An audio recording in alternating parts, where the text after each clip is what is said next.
বাবা, এই যে বাবা, কি হয়েছে তোমার? ব্যথা হয়েছে? এখানে কে ব্যথা দিছিল বাবারে? বাবারে কে ব্যথা দিছিল? আঙ্কেল, ডাক্তার আঙ্কেলকে মাইক দিয়ে দিব। হ্যাঁ, তুমি লক্ষ্মী বাবা।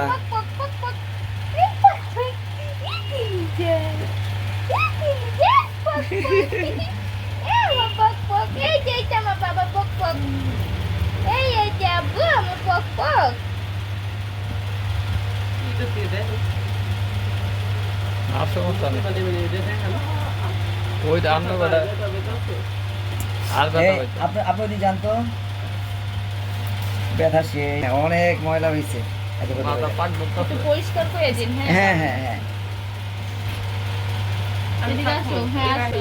আপনি আসবেন? ভয় না পেলে আসো, করাই নিচ্ছে। সমস্যা নেই। হ্যাঁ, যে অল্প কথা বলেন, ঠিক আছে?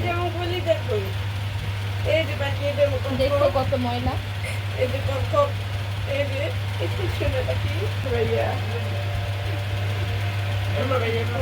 আপনি এই মোবাইলটা সরান, একটু মোবাইলটা সরান, দূরত্বে করেন। আমার একটা ভাইয়া কই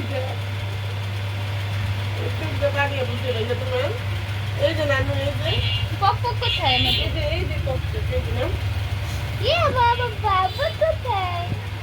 ইয়ে বাবা, ময়লা না হ্যাঁ, অনেক ময়লা। ময়লা। অত ফাইমোসিস হয়েছে, ঠিক আছে? ওর ইমার্জেন্সি মুসলমানই ছিল, আর আগে করালে ভালো হইতো। আর আগে না না, এখন ঠিক আছে, কিন্তু আগে করালে ওর ইনফেকশন করা হইতো না, ভালো করে, বুঝছেন? ওর যে প্রস্রাবে ইনফেকশন হইতো সেটা আর হইতো না যদি আপনার আগে করাইতেন, ঠিক আছে? এখন তার সমস্যা হবে না, না? না না, এখন আল্লাহর রহমতে ঠিক হয়ে যাবে, টেনশনের কোনো কারণ নেই। পাখি গয়না পাখি, এই যে নানু পাখি কি খাওয়া লাগবে মজা খেতে। সিদ্ধিটা কি এখনই হয়েছে? এই যে ওপেন। আগে তো সিদ্ধি দেখাই দিত না। হ্যাঁ এটা অনেক বাচ্চারই মনে এমন হয় না? হ্যাঁ, অধিকাংশ বাচ্চাগুলো এরকম আসছে, এটা ভয়ের কিছু না, বুঝছেন? হ্যাঁ। আমার এখানে 3 মাসের বাচ্চাকেও করাই নিয়েছে আমার উত্তরা চেম্বার থেকে, ঠিক আছে?